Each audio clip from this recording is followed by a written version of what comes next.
Halo guys, balik lagi di Hoki Channel dan kembali pagi hari ini kita akan menyajikan sesuatu yang spesial dari Belitung.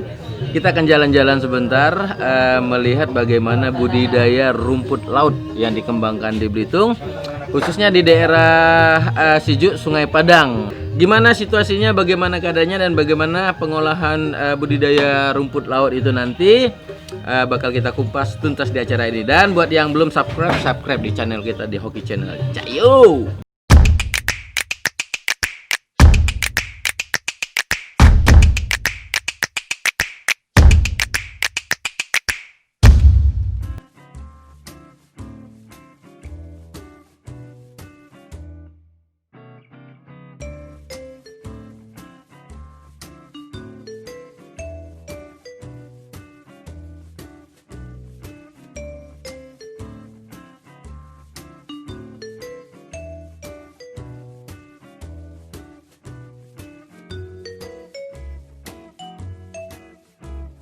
Tadi seperti yang saya janjikan, kita bakal lihat bagaimana proses untuk pembibitan atau proses awal dari menanam ini rumput laut. Kita mungkin hanya sering kadang-kadang makan rumput lautnya, tapi kita nggak tahu proses penanamannya bagaimana dan pengolahannya seperti apa. Dan kebetulan kali ini kita proses untuk pembibitannya. Yuk. Nah, Hoki Lover, ini iya, diikat. Nah, Mas ini lagi ngikat ini. Nah. Oke. Ini bibitnya didapat dari mana, Mas? Jadi ini dari dia kan besar. Jadi gimana kalau kita pakai bahasa Belitung aja biar enak? Ini kan macam ini. Dia ini gede, hampir 4 kilo. 4 kilo. Ranting-ranting yang ini bibitnya lagi. Oh, dipisah di suar gitu ya. Dipotong-potong. Kita ikat lagi di Kita ikat sini. lagi. Iya, dibagi-bagi lagi. Dibagi-bagi lagi. Jadi dari yang sekecil gini selama 45 hari bisa jadi 5 sampai 4 kilo. 5 sampai 4 kilo itu ya. Oke, dia ini memang ada, kalau di tanaman darat itu kan biasa ada pemupukan atau apa. Dia sistem perawatannya seperti apa? Karena kita taunya di laut. Apa dibiarin aja gitu? Ini perawatannya sebenarnya rumit nggak? Enggak terlalu rumit. Kita kalau sekarang angin timur kita lepasin aja 40 hari panen. Enggak perlu ada perawatan. Dilepasin gitu? Enggak ada pupuk. Enggak diikat di tempat di mana gitu, ada tempat ikatnya atau ada. tempat ada. Nanti Oh, saya kira dilepasin. Kalau lepasin kan hanyut nanti. Digusung ada. Digusung ya. Di pantai. Oke. Nah, mungkin buat pemirsa yang lain di daerah khususnya bukan di Belitung bingung nih, gusung itu apa? Gusung itu di tengah seperti pulau pasir. Seperti pulau pasir gitu. Pinggir-pinggir pulau pasir. Kalau kita kan mau nanam di sini nggak bisa. Karena airnya latak. Latak itu apa? Lumpur. Nah, latak itu lumpur. Kalau gusung itu adalah seperti pulau kecil yang terdiri dari pasir. Dia biasanya ketika musim surut dia akan timbul, tapi ketika musim pasang dia akan tenggelam. Nah, ini juga merupakan satu daya tarik untuk objek pariwisata Belitung. Belitung kaya dengan wisata lautnya yang pasti. Oke, ini sekitar 45 hari ya. Iya, Pak. 45 hari. Ini kita bisa dapatin bibitnya dari mana ini? Awalnya dari Pulau Seribu, Jakarta. Iya, dari Pulau Seribu ya. Pulau Seribu. Oke. Dari Pak Adi, Iya. Babinsa sini ya? Babinsa Sungai Padang. Oh tuh, yang cakep tuh, Babinsa Sungai Padang. Oke, jadi diambil dari Pulau Seribu ya? Pulau Seribu awalnya dulu. Awalnya, sekarang ini musim corona nggak naik, Pulau 2000 misalnya, mungkin udah naik 3000 gitu, enggak ya? Tidak. Masih tetap 1000 ya? Pulau Seribu. Ketika dikirim dari sana itu dalam bentuk apa? Dia kering atau basah? Awalnya waktu dikirim dari sana kita tuh hanya satu kotak itu 300 kiloan. 300 kiloan. Kita kembangkan dari sini dari tahun 2018, bulan 9. Iya, 2018 itu ya. Berarti sudah berjalan hampir 2 tahun. Nah, sekarang kita pembibitannya kita ngambil dari budidaya kita sendiri. Budidaya dari kita sendiri. Tidak datangkan dari luar lagi. Itu kualitasnya turun nggak? Sama kualitasnya sama, tidak. Tetap sama ya, tetap dari yang kita ambil bibit awal dan yang sekarang kita dari hasil budidaya kualitasnya tetap sama. Tetap sama. Nah, setelah ini kira-kira di sini ada berapa petani? Kita bilang petani aja ya. Iya, petani rumput laut sudah terkoordinir berapa banyak? Sudah ada dua kelompok gede. Ini saya sebagai koordinator Garuda Jaya. Garuda Jaya itu membawahi Garuda Jaya 1 yaitu Dusun Sungai Padang sendiri. Garuda Jaya 2 Dusun Munsang. orang. Nah, itu satu kelompok Garuda Jaya saya itu sudah 40 orang. 40 kelompok. Udah banyak berarti ya, sudah banyak ya. Dan kelompok Garuda Jaya 2 itu membawahi 34 orang. Udah ramai berarti. Kelompok, ya. Nah, ini setelah hasil panen ini pendistribusiannya? Pendistribusiannya ada salah satu pengusaha di Belitung ini yang menampung, membeli dengan keringnya per kilonya 15.000 satu kilo. 15.000. Ya, itu keringnya. memang ketika hasil dengan ini modal yang dikeluarkan itu sebanding nggak? Lumayan ya. Berarti ini menghasilkan buat masyarakat, bagi warga Sungai dan Padang, kita ya. juga sudah dapat penadah lah ya, Ya. penampungnya, kita bisa distribusikan ke situ. Jadi nggak susah untuk pemasarannya. Tidak usah, ya. Oke guys, berarti ada barang, ada yang beli, masyarakat juga terbantu dalam hal ekonominya. Mudah-mudahan ini akan terus berjalan dan akan berkembang. Siapa tahu nanti di Belitung juga ada pabrik olahan yang bisa mengolah makanan rumput laut ini menjadi sesuatu yang gimana kita berharap ada investor yang siap. Oh, udah Belitung udah ada rumput laut, berarti kita bangun pabrik. Kualitas bagus. Kualitas kita bagus ya. Dibanding walaupun bibitnya dari Ini bahasa Belitung nih. Kita dengar bahasa Belitung. Bibitnya dari Pulau Seribu. Kita pindahin di laut kita ya. Laut kita ini kualitasnya jauh lebih bagus. Lebih baik ya, lebih baik dari sana. Nah, berarti ada sesuatu yang istimewa di Pulau Belitung. Mungkin karena kondisi laut yang masih bersih, masih alami dan masih terjaga, hingga membuat kualitas ini justru lebih baik dari tempat asalnya. Ini sesuatu yang luar biasa. Mudah-mudahan apa yang dilakukan oleh Kodim dan khususnya dibina oleh Babinsa ya, bisa menarik perhatian dari pemerintah daerah untuk bagaimana ini menjadi satu community ekonomi buat masyarakat. Mas Hendra, kira-kira yang paling riskan itu ketika budidaya rumput laut itu apa? Permasalahannya yang sering muncul? Yang kemarin itu muncul masalah ini, apa itu, ikan ya. Pertama dulu nanam bersama Bapak Bisa kita itu bibitnya itu terbatas. Iya. Cuman ada 1000 titik waktu itu kan. Jadi waktu dari 1000 titik itu kita ngerawatnya ekstrim. Jadi maksudnya bukan ngerawat, tiap hari kita harus pantau langsung dipegangin supaya ikan jauh-jauh kan. Tapi udah berapa minggu kemudian dia cepat besar ya Pak. Jadi wah, ini kok udah dipupukin ibaratnya kan gitu kan. Jadi kok gede. Jadi inovasi saya untuk lebih mengembangkan lagi ada. Termotivasi gitu ya.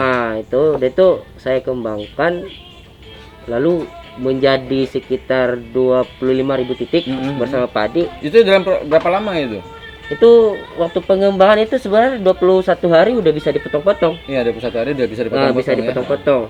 Udah itu kan pas waktu itu kita panen raya, itu belum ada ini pasaran pembeli. Jadi saya bersama Pak Babinsa mencari pasaran gitu, sampai ke siapa yang bisa nampung ini?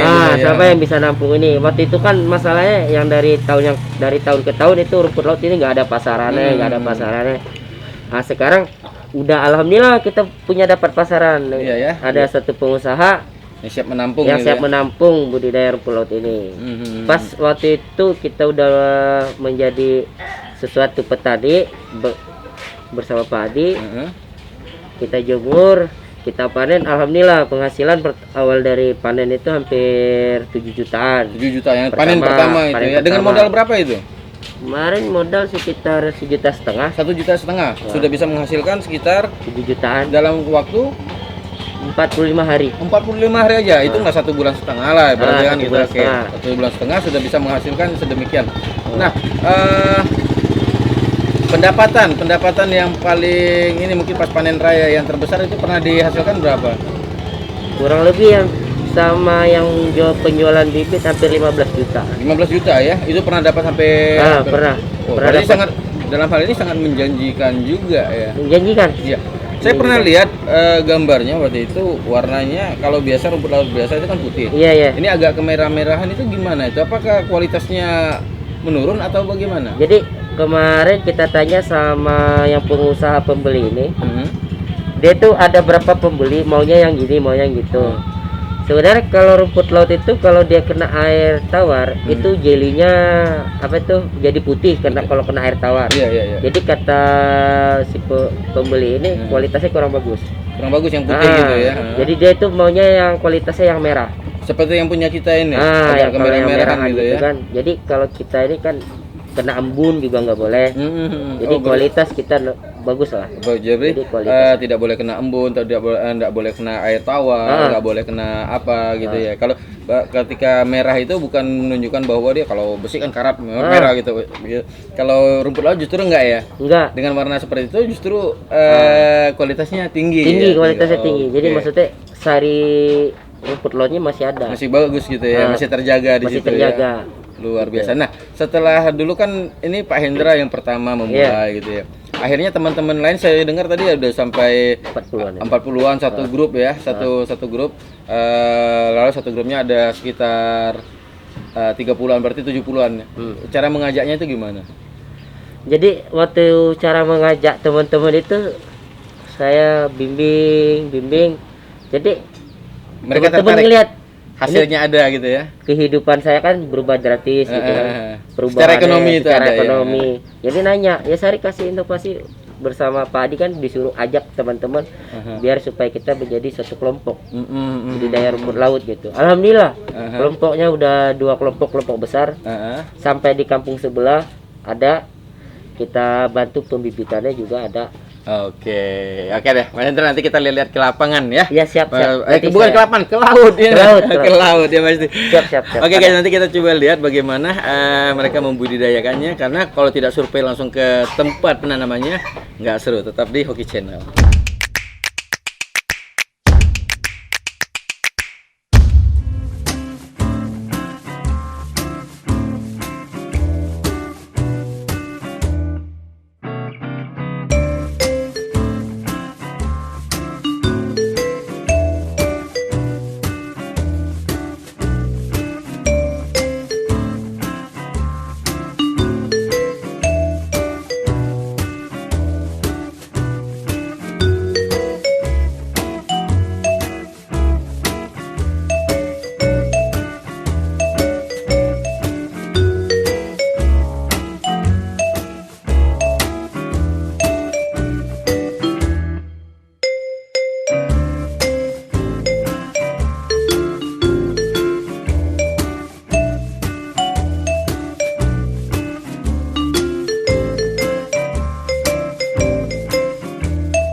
Oke, guys, sekarang kita ada di perahu.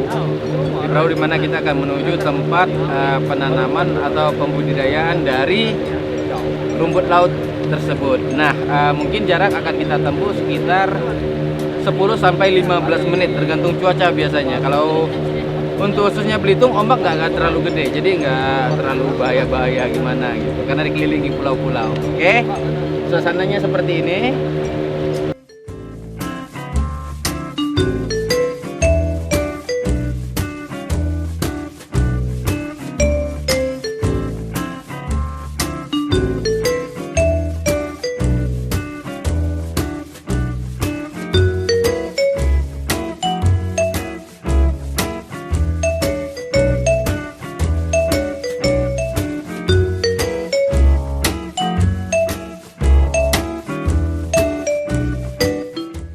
Oke guys, sekarang kita sudah di tempat untuk penyemaian atau tempat pembibitan dari rumput laut sendiri. Kita bisa lihat bagaimana para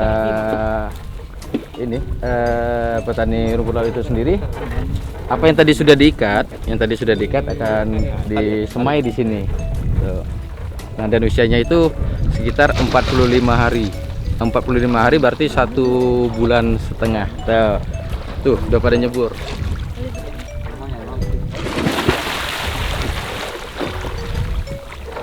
Terus. masukkan Pak Adi. Hati lubang itu. Oke, kebetulan pas kegiatan hari ini kita didampingi sama Pak Dandim dan anggota yang turun langsung tuh. Waduh, dari Babinsanya. Berarti TNI ini nih nggak hanya di darat aja, di laut juga tuh mahir. Waduh, nggak pakai alat apa-apa, pakai loreng langsung terjun. Dapat penghargaan ini di Hari Pancasila. Pancasila. Oke, nah kita sangat berharap apa yang dilakukan oleh Kodim di sini bisa membantu perekonomian masyarakat, mengangkat taraf hidup masyarakat, dan memang sudah dibuktikan tadi dari Pak Hendra sebagai petaninya, Pak Indra ya, dari Pak Indra, beliau sudah bisa panen sampai 15 juta. Nah, 15 juta kalau dibeliin kerupuk berapa banyak gitu? Yuk kita lihat kegiatan mereka.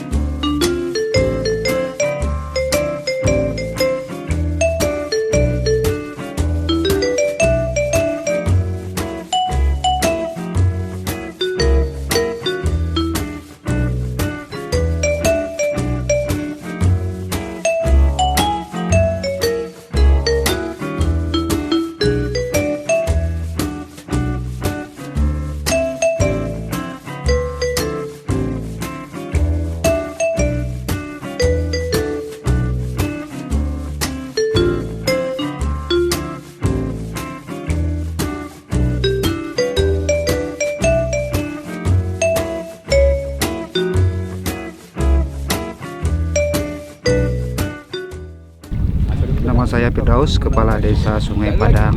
Dengan ini pertama-tama saya ucapkan terima kasih sekali dengan Dandim kita 0414 Belitung yang dalam hal ini bersinergi dengan masyarakat Desa Sungai Padang sendiri terkait dengan wabah COVID-19 ini merupakan salah satu bentuk nyata TNI peduli kepada masyarakat kami yang sigap menyiasati pekerjaan masyarakat yang berimbas dengan adanya COVID-19 ini.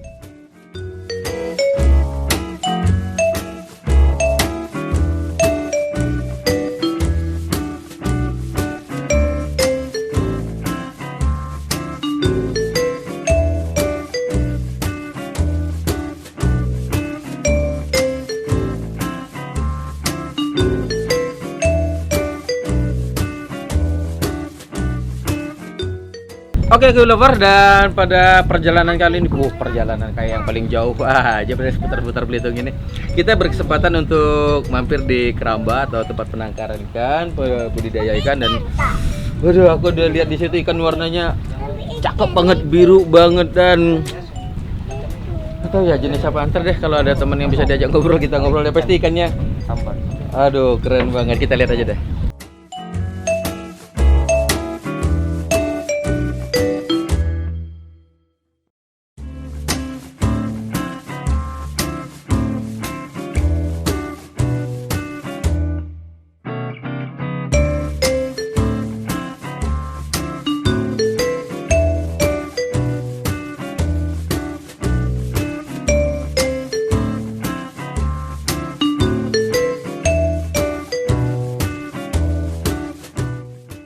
Halo Hoki Lovers, saya adalah Pradieta. Kali ini saya nemenin Pak Wisnu dari Hoki Production untuk jalan-jalan ke tambak.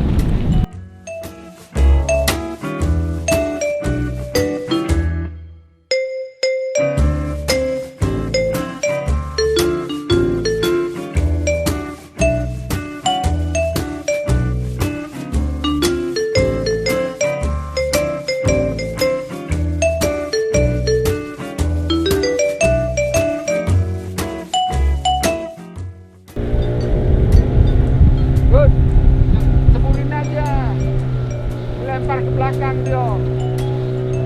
Hah? Masa dibilang itu kayak bulldog berenangan ya? Oh, udah ada usah renang bukan? Wah, mandi kok.